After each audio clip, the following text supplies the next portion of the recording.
I'm Rod Serling. You're listening to the Zero Hour. Suspense. I'm the Whistler. Yours truly, Johnny Dollar. Who is it? The Fat Man. Presents The Man Called X. The Mysterious Traveler. Another journey into the realm of the strange and terrifying. I hope you will enjoy the trip, that it will thrill you a little and chill you a little. So settle back, get a good grip on your nerves. Where are we going? You'll find out when we get there.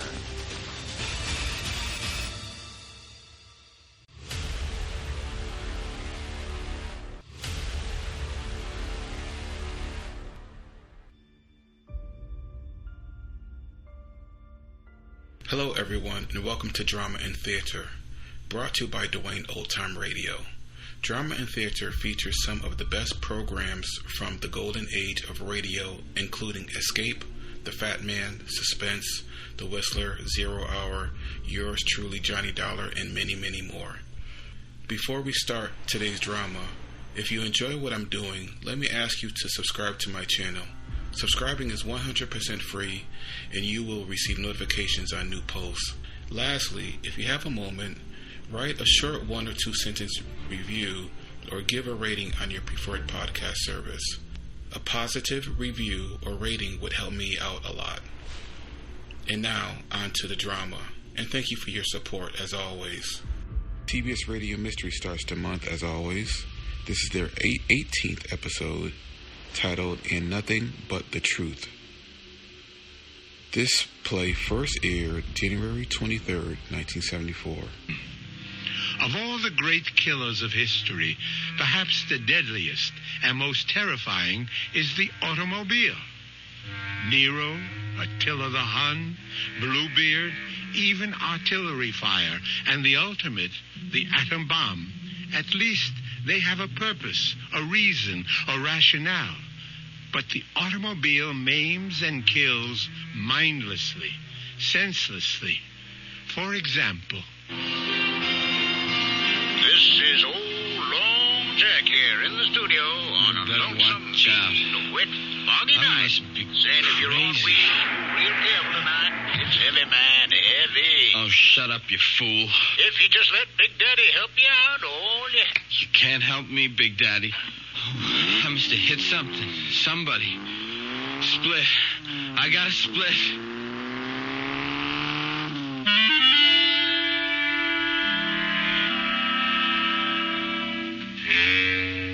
our mystery drama, And Nothing But the Truth, was written especially for the Mystery Theater by Ian Martin and stars Arnold Moss. I'll be back shortly with Act One.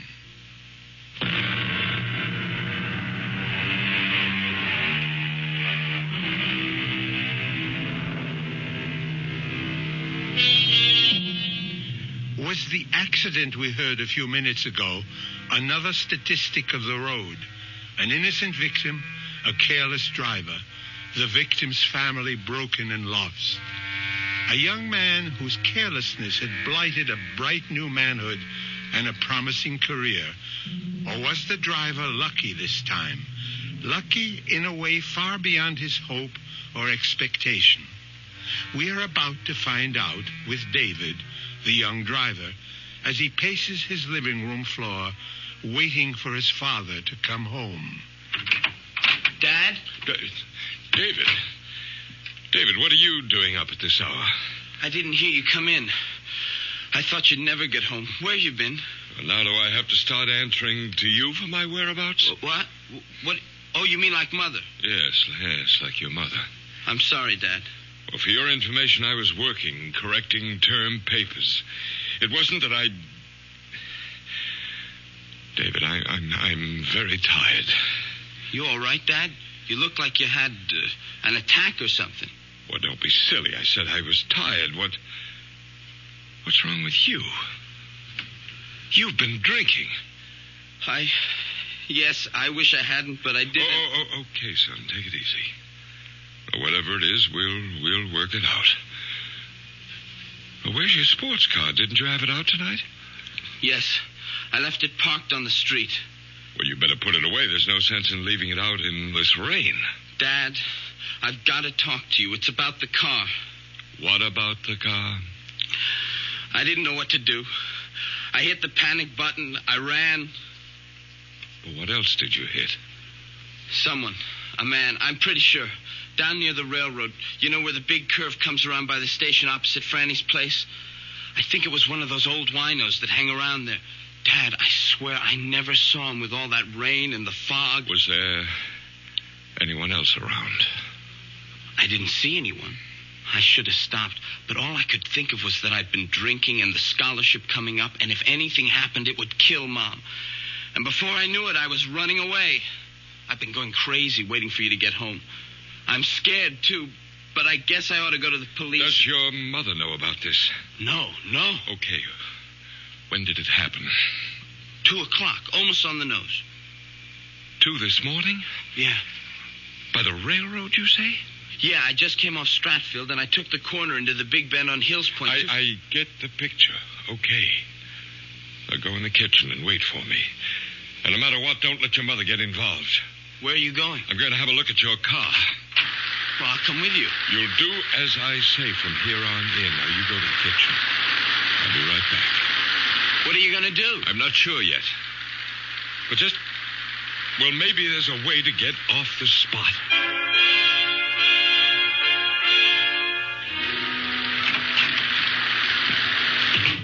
Is your mother still asleep? I guess so. She hasn't been down. There's a dent in your front right fender. Was that there before tonight? No. You sure? Yeah, I Simonized the car yesterday. Does it look bad? Well, not too... Well, it must have been a glancing blow. You mean maybe it's going to be all right? Maybe. Oh, I don't think I could have hurt him too bad. And a night like tonight, who'd be hanging around? It isn't going to be all that easy, David. They might be able to trace the car. How? You're missing a front right hubcap. There aren't that many Harley 584s in this town. So I'll have to give myself up. No. Let's figure this out. Was your mother up when you went out tonight? I don't know if she was asleep, but she wasn't downstairs. Well, then she didn't see what car you took. No? Did she see me leave? I mean, did she look out of the window or anything? No. She was just sitting in the big chair by the fireplace, crying. Crying? You know, the usual. Well, then I was off once again to the arms of another woman, Like that. Well, you don't believe all that talk, do you? Look, Dad, we've been down this road before. I'm not making any judgments. I'm not asking you to sit in judgment on me. I asked for a simple reaction between a father and his son. I'm sorry, David. I didn't mean to blow up. I guess we're both a little shook tonight. But you ought to know by now where I stand. It's just, well, I know Mom gets a lot of screwy notions, but all the same, I'm sorry for her. She's so lost, and, well, I'm always afraid that any little thing might push her right over the edge. Like tonight. Oh, Dad, what am I going to do? That's what we're going to figure out right now. I got a few more questions. You say the accident happened at 2:00 or so, right? Just as I said, almost exactly. Now, how do you know that? I was listening to Long Jack, and he was just going into a last commercial before he went off the air. The disc he was spinning was just ending, and, well, when I hit the guy. What was the record? An oldie, Easy to Love. And you hit this man just after you turned off Stratfield into Hills Point. Yeah. He suddenly stepped off the curb. Like out of nowhere. How fast were you going? Gee, Dad, Now, come on. Don't pussyfoot with me. Too fast. I took the corner pretty wide. Did you skid? Yeah, it was pretty slick from the rain. And there was no one else around? No. You're sure? Yeah, I opened the door to look out. There was no one. That's why I lost my nerve and cut out. Well, I better get down and find out. You stay right where you are. It's after 4. The longer I wait, the worse it will be for me. You're not going to be involved in this at all, David. What do you mean? I mean, you were driving the station wagon tonight.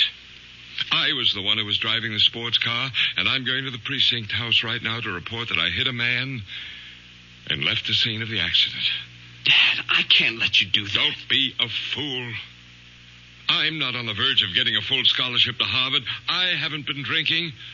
I'm not a teenager with 2 strikes against him as a driver to begin with. I'm a full college professor with a distinguished record who is coming home on a foul night with visibility almost zero, dead tired, after correcting 200 term papers. I can stand the gaff, and you can't. No, sir, Dad. I thank you and I admire you, but I hope to God I'm enough of a man not to hide behind my father's pants. You'd better think of it as your mother's skirts. Your mother couldn't care less what happens to me, but you're a different story. You get in big trouble over this, and it could kill her. Worse still, drive her over that edge we both worry about. But, Dad, Don't argue. This is the way it's going to be. You just let me handle it, and you keep your mouth shut no matter what happens. I don't know what to say. I'll tell you what you're going to say. Nothing. Nothing to anyone. But, Mom... Least of all to your mother. Okay, Dad, if that's the way you want it. Oh, how can I thank you? You're some kind of a guy. No, David. Just the most sensible way out of a bad situation. I'd better get down to the police. Don't wait up. I may be a while. It's still raining. Oh, you got the keys? Sorry, right here. And thanks, Dad, for everything. This will all work out for the best. Oh, I think I hear your mother moving about. If she comes down, what do I say? What we've agreed on is the truth. And I've gone to the precinct house to report that I'm a hit-and-run driver, right? Right. I'll never forget what you're doing for me. And for your mother. For all of us. Grant, is that you? No, Mom, it's me, David. Oh, I thought I heard your father come home a little while ago. What are you doing at the front door? Oh, I better come down. What's going on? I heard voices, angry voices. That was Dad and me. Not angry. We were just discussing something. Then where's Grant now? Yes, I heard a door slam. Did he go out again? Yes. Not another woman. Not 2 in one night. Why don't you give him a break once? He was at the college correcting papers. Then where's he off to now? Mom, it's kind of damp in the hall. Let's go into the living room and sit down. Don't tell me he's finally taken off for good with one of his bed partners. Oh, Mother, have a heart. Why can't you see what a right guy Dad is? Maybe I've known him too long. So what errand took him out of the house again at 4:20 in the morning? He's gone to the local precinct to confess to a hit and run.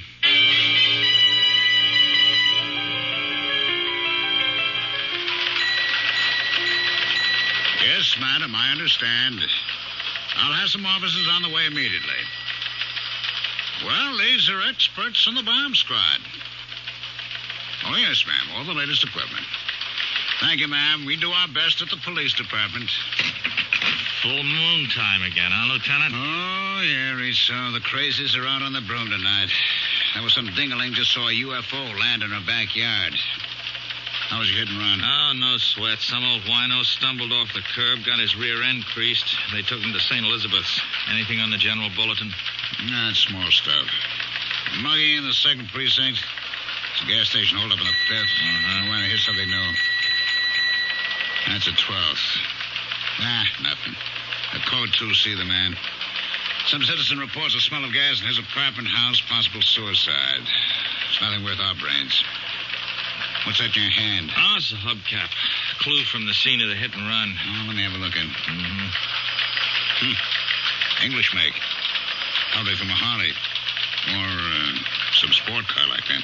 Found on the scene? About 75 yards away. No proof it had anything to do with the hit and run. How's the victim? Condition fair. When the ambulance picked him up, he only got struck a glancing blow. Well, that still don't make no never mind. The perpetrator cut out. I want him brought in. Oh, so do I. But it may be a little rough. Even if we find the car this belongs to, it doesn't prove it was lost hitting the victim. Could have been loose and just fallen off. So you think we don't make the guy, eh? My educated guess is that the odds are not so high. Yeah, Brady, what is it? You don't say. Right with you now, huh? Well, how about that? Yeah, bring him right in. Educated guess, huh? I was wrong. Couldn't be wronger. Guy named Williams just came to the desk and confessed to making the hit and run. He's on the way in. You and he should get on together just dandy. Guy's a college professor.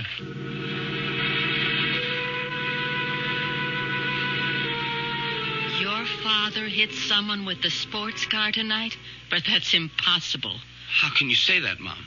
Because he wasn't driving that car tonight. How do you know? You didn't see him leave? No, but I was awake when he drove in, and I could swear, I know he was driving the station wagon.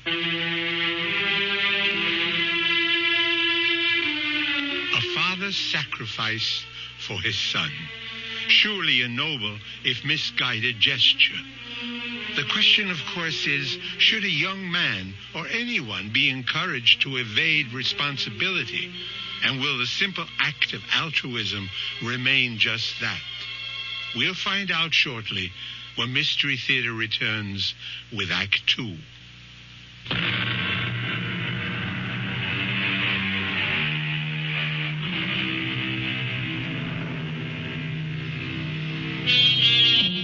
A precinct house in a large city, even at the best of times, is never the most prepossessing spot.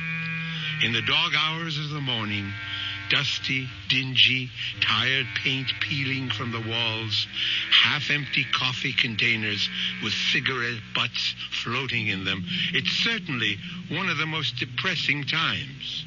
Or so Grant feels as he dictates his full confession. It was only when I was putting the car away in the garage and I noticed a dent in the fender and found that one of the hubcaps was missing that I began to realize with horror that I might have hit an animal, an opossum or something. It never occurred to me that it might have been a human being. Well, I would have returned right away, but my wife, who has not been well recently, well, she was up. She was waiting for me, and I didn't want to alarm her. And so I coaxed her back to bed and to sleep, and I came here just as soon as I could. And this was what time, Professor? Almost exactly 2 o'clock. And you could fix the time because you were listening to Long Jack on the car radio and he was signing off. You like acid rock, Mr. Williams? I beg your pardon? You know, the big hard beat, loud enough to blow your mind? Oh, no, I don't.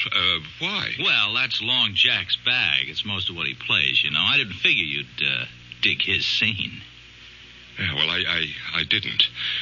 I turned on the radio to keep me awake, not for music appreciation. Uh-huh. As a matter of fact, I remember the last number he was playing just before he signed off was Easy to Love, and I wouldn't call that exactly contemporary. The main point is that you made the turn at 2 o'clock. You felt a jarring feeling, which jives with our information, right, Rizzo? Right, Lieutenant. I see. Victim left Franny's restaurant, 518 Hills Point Road, at approximately 2 minutes to 2 a.m. Because victim was discovered by George Bates, post office employee, some 2 minutes later. He heard a car drive away, but due to adverse weather conditions, could not see it or make any identification. Victim was Dominic Capello, unemployed, 61 years old. Well, I hope he's all right. He's at the hospital. We don't know the extent of the injuries yet. I feel terrible, that poor old man. Professor Williams, let me point out something. From your story and our evidence, there is no clear-cut evidence that you did hit this man. Now, if I were you, before I went any further, I'd get a lawyer. Oh, there's no need for a lawyer. I'm quite willing to face my responsibilities. If you'll prepare a statement for me, I'd be very glad to sign it. All right. I'll leave you here with Patrolman Foster, who'll type up a statement. You just check it over when he's finished, and then if you still want to, you can sign. I'll be right back. Lieutenant, see you a minute outside. Okay. All right, Rizzo, what's biting you? I think the guy's lying. About what, for Pete's sake? Why would he lie? To cover up. Cover up who? How do I know? His daughter, son, wife. Why would he want to take the rap for that? That's what'll take some digging to find out. Oh, boy. 15 precincts in this city, 4 detective divisions, and I have to get stuck with you. You want to make a federal case out of one sneaky little hit and run where the guy comes in like a good citizen and confesses, and just for once make the job easy? What do you got to do, go looking for trouble? Now, Lieutenant, it isn't just the few small discrepancies. It's the whole psychology of the man. Psychology? That's all I need. The new breed. Now, look, Rizzo, will you for once just forget the college education and get back in there and have that statement signed, sealed, and delivered, and stop making waves?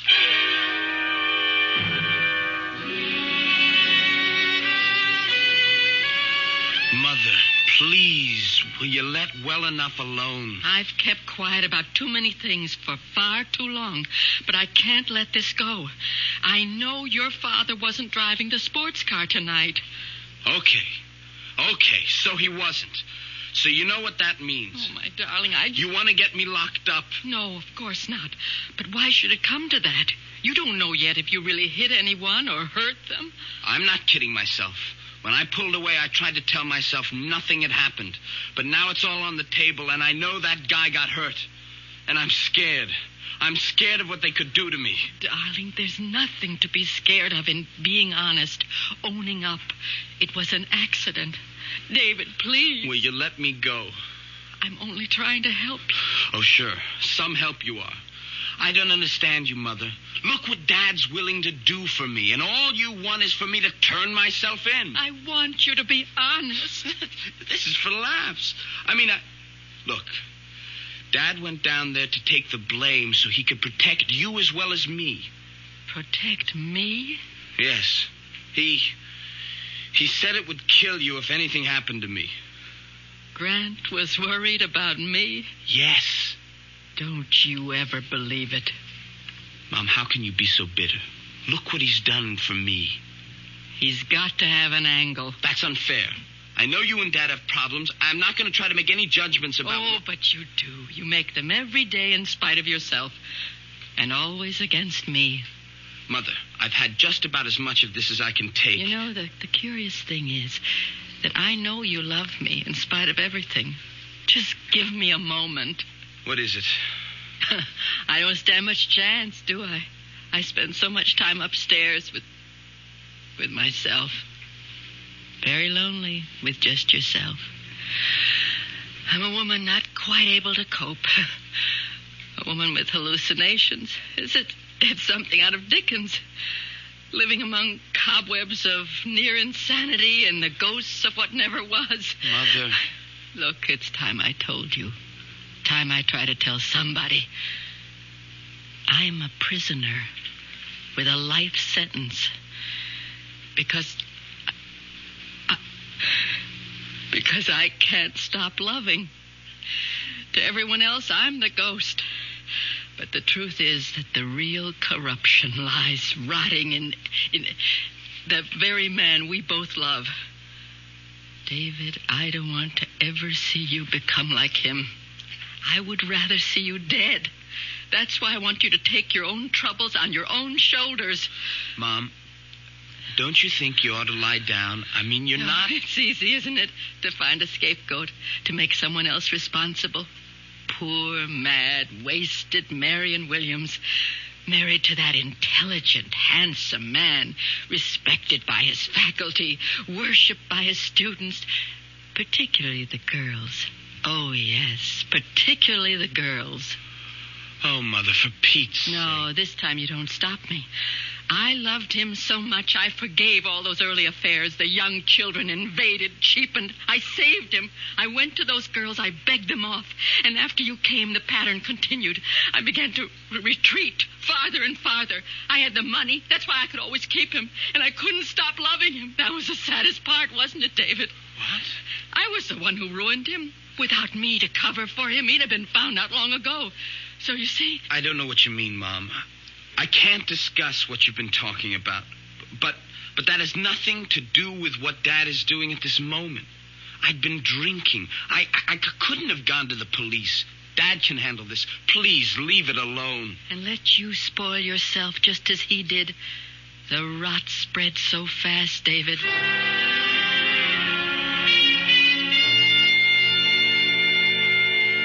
The incident was totally minor in mine till I returned home, found that there was a dent in my front fender. Well, I've read this through, Lieutenant, and there's nothing here that isn't consonant with my earlier confession. It's a formality, Professor. I prefer to have you read it aloud before you sign the statement. If you insist. It's better, Professor Williams. There is much more. Go ahead. It's quite evident that I must have been responsible for striking with my automobile one Dominic Capello, 61, at approximately 2 a.m. on the above date. This statement is a true and unsolicited confession of my responsibility and... Excuse me, Lieutenant. Have you warned the professor again that he should have legal representation? No, I don't need a lawyer. I'll have to warn you, sir, that you may. The man was hit, just died in the hospital without regaining consciousness. It isn't just an accident anymore. It could be homicide. Oh, come on, Rizzo. Manslaughter. But it does change things, Professor. If you sign this, I'll have to book you. You should have a lawyer before you sign. Well, nonsense. I want to sign. Let's not waste any more time, and then I'll call my lawyer. All right. Detective Rizzo, will you witness this? No. You'll have to be fingerprinted, Professor. Whatever you say, Lieutenant.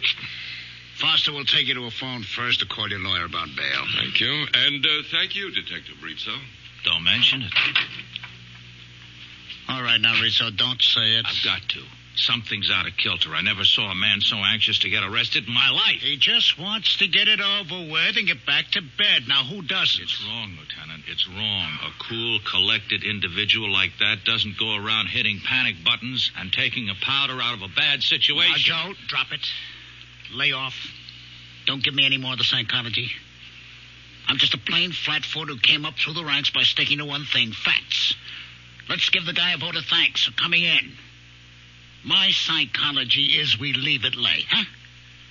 You got any other hunches? Save them for the ponies. Okay? Okay.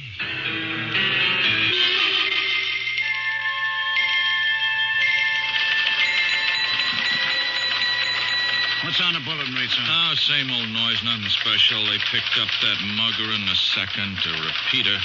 What's happening with Professor Williams? Huh? Williams, the professor. You remember the guy we spent most of the night with? Oh, yeah. Well, he got fingerprinted and his lawyer sprung him. He's going home. Hey, look at this, Lieutenant. What? That code 2. See the man in the 12th? That suicide was no false alarm. There was a DOA. Only now it looks like homicide.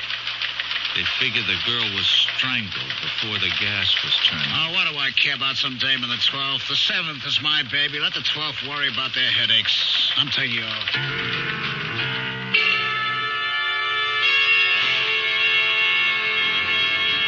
Marion, for the last time, you stay out of this or I'll... You'll what, Grant? Kill me? You did that a long time ago. The only reason I clung to any shred of life was because of David. And a fine little mama's boy you made out of him. The moment my back is turned, he runs to you. He blurts out the whole thing. Oh, no, he didn't. I figured out what happened myself.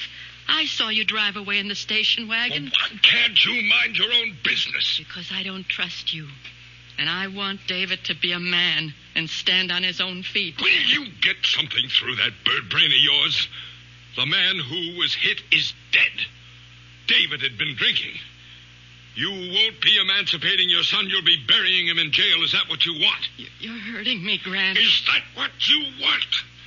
Or will you keep your mouth shut and allow me to do something for my own son? Please, let me go. Not until I get your promise to leave things as they are. I don't want David to go to jail. All right, then. I can trust you. Yes. I only wish I trusted you. You've never done one unselfish thing in your life, Grant. I only wish I knew what it is you expect to gain this time.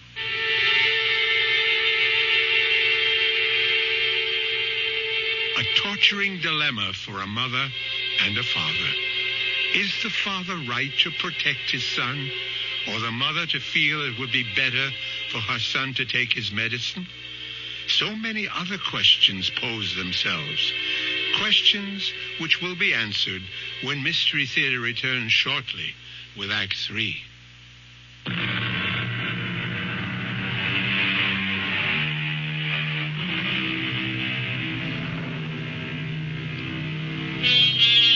Those questions I mentioned. Of course, Marion Williams would feel herself hurt by her husband's interest in other women. Or is that all in her mind? A figment fantasized by her obvious, shaky mental stability. But then, there's also the doubt of Detective Sergeant Rizzo. Let's follow him for a moment.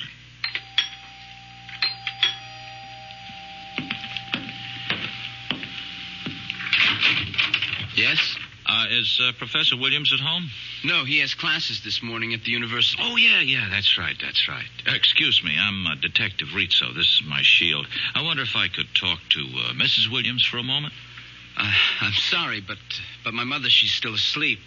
She's kind of an invalid. Oh, well, then I wouldn't think of disturbing her. You're Professor Williams' son, huh? Yes. Well, then how about you take the chain off the door and I step in and ask you a couple of questions? Have you got a warrant? Have a warrant?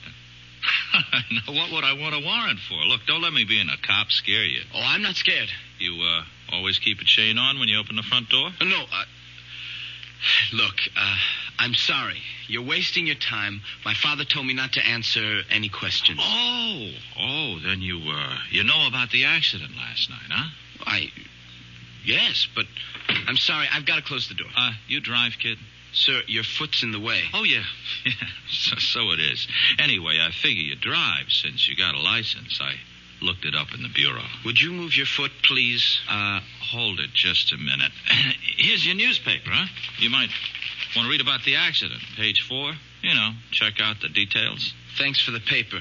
Sure. Here. Will you let it go, please? You, were not driving yourself last night, were you? I'll take the paper. Yeah. And now I know my hunch is right.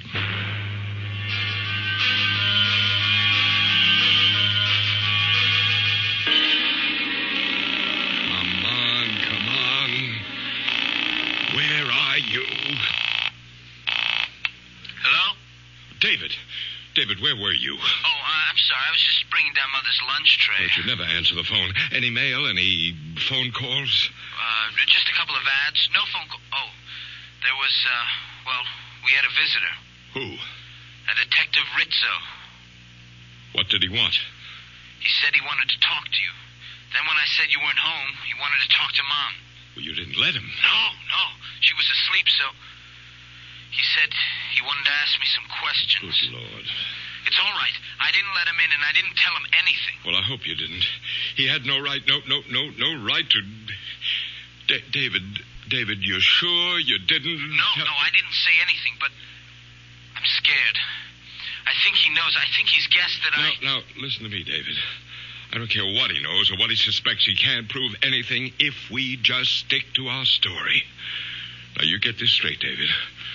I'll kill you if you let me down. No, I didn't mean that. I'm just thinking about you. I don't want your life spoiled before it begins. Now, you just remember, a man has been killed. The real truth comes out, you're in trouble. Bad trouble. I know. Just so you remember, both you and your mother. Okay, but supposing that detective turns up again... He won't. You just leave that to me. Just leave everything to me. I will. And don't think I'm not grateful. Oh, I don't know how I can ever pay you back. You just sit tight and stick to our story. That's all the payment I need.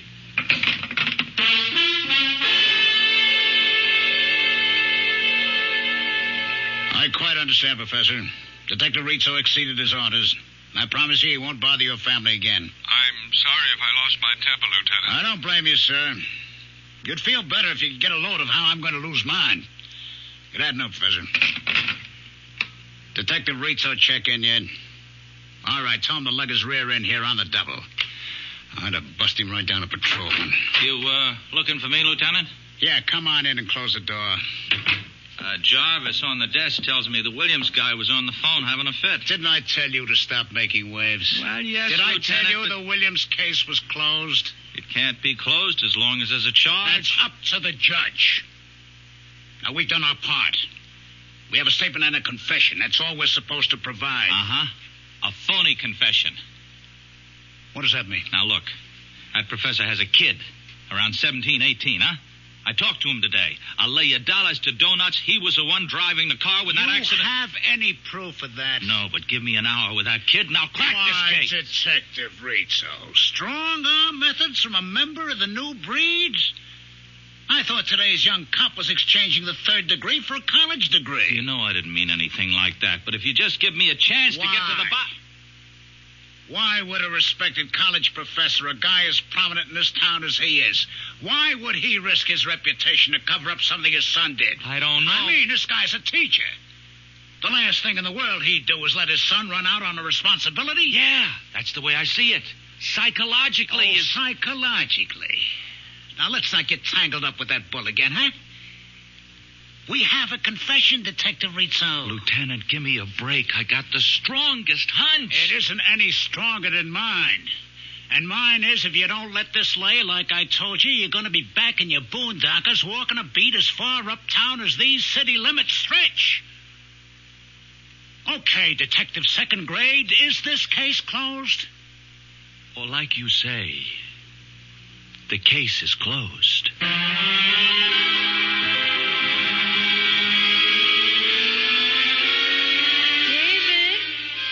Study, Mom. You all right? I just want to talk a minute. What are you doing? Just catching up on some homework.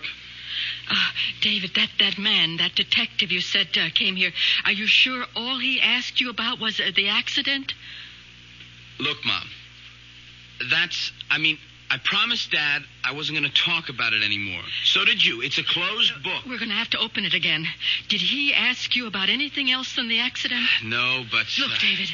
You have got to go to the police and tell them the truth. Now, I promised Dad... David, don't make me go. You promised him, too. You don't understand. Everything's changed. He has to be stopped. There must be some justice. Mom, why don't you go upstairs? Look, don't treat me like an invalid, or worse, a half-wit. Have you read the newspaper that you brought up to me today? No. Do you know a girl named Susan Rowland? Susan? Yeah, kind of. I mean, she was a class ahead of me at school. I guess I rapped with her here and there, but we never dated or anything like that. That her picture? Yes. Front page. What happened? Read the story and find out. Carefully. Then you'll know why your father is so anxious to keep you quiet. David, You're going to find out why the truth has to be told.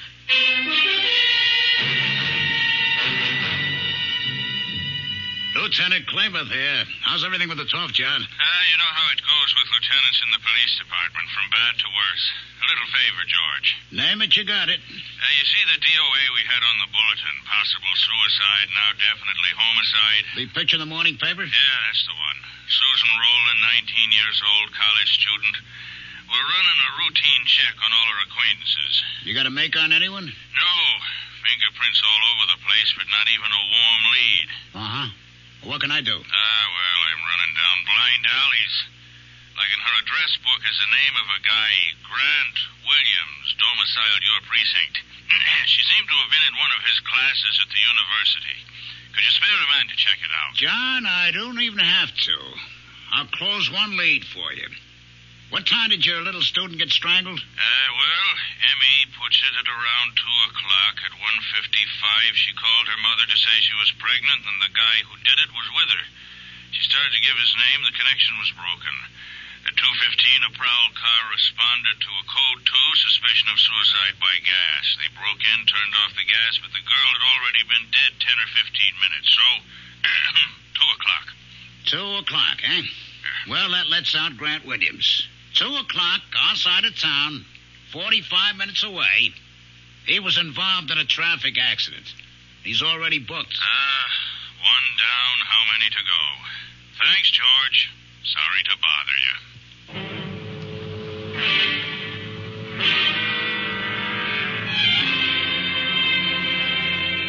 How long ago did he leave? Too late for you to stop him. Oh, I ought to kill you for this. Like you did that poor little girl. No. I didn't mean to. The little idiot refused to have an abortion. She wanted me to marry her. Marry her, for heaven's sake. Oh, and divorce your meal ticket. Marion, please help me. No, not anymore.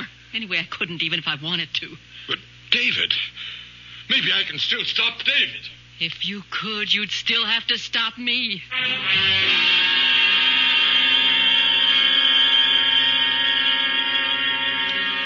And everything my father testified to in his statement was true, except that it was me who was driving the car, not my father. I hit that man, panicked, and drove off. Well, don't look at me, Lieutenant. I have nothing to say. You wouldn't have to, Rizzo. I know the boy's telling the truth. Yeah, you were right all along. I had a phone call about a half an hour. I demand to see my son. It's all right, Sergeant. Let him in. What is it, Professor Williams? David, I don't want you to say one word until I've talked to you and we can get legal advice. It's too late, Dad. I've said everything I have to say. You don't know what you're doing. The first time in my life, I do. I'm taking care of myself. Oh, how could you do it, Dad, to a nice kid like Susan? I don't know what you're talking about. I can clear that up, Professor. We're booking you for the murder of Susan Rowland. Oh, you can't. I have an alibi. Correction. You had an alibi. But I'm not guilty, and you can't prove it. We will, with your help. What do you mean? It's ironic, isn't it? If you hadn't walked in here and made a false confession, we might never have had your fingerprints. That's what's going to nail you. You provided us with a whole set to match up. You were just a little too clever. You managed to hang yourself. All right, take him out and book him, Jarvis. Dad, Let him go, kid, huh? Let him go. There's nothing you can do for him. Now you go on with Foster. Let him type up your statement, huh? What's going to happen to him? He'll be found guilty, as he ought to. And me? You've taken a beating already. It's an accident. Won't be too tough. And things should be looking up from now on for both you and your mother. Go on, kid. Okay, Lieutenant. Well, I guess I ought to start to eat my hat, Rizzo, huh? But I'd rather just say I'm sorry. Oh, no. Me too, Lieutenant. This is one time I wish I could just have been wrong. When you're a cop as long as I've been, there'll be a lot more. I wish I could say get used to it. Come on. Let's try the squad room coffee. All right.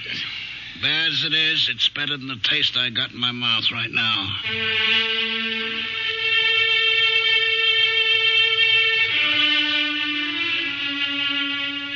I'll be back shortly with a final thought. So Marion's intuition was right, along with Sergeant Rizzo, and David made the first long stride towards being a man. Something else I'd like to say about that. Not every story must have a moral, but I believe this one has. Not that crime doesn't pay, that's obvious, but that the acceptance of responsibility is a cornerstone of life. It is written, "You shall know the truth, and the truth shall set you free." Our cast included Arnold Moss, Ralph Bell, Clarissa Blackburn, William Redfield, and Kristoffer Tabori. Associate Director, Marlon Swing.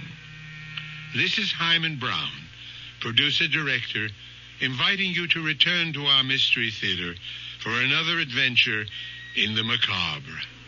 Until next time, then, pleasant dreams.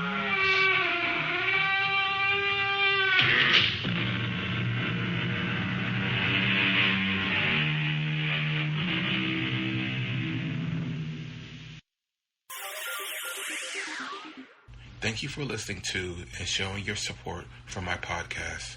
If you would like to receive notifications of when new episodes are posted, please subscribe to my channel. Subscriptions are 100% free, and they really help me get an idea of how I'm doing. Well, hope you enjoyed, and until next time, stay safe, wish you well, and as always, peace.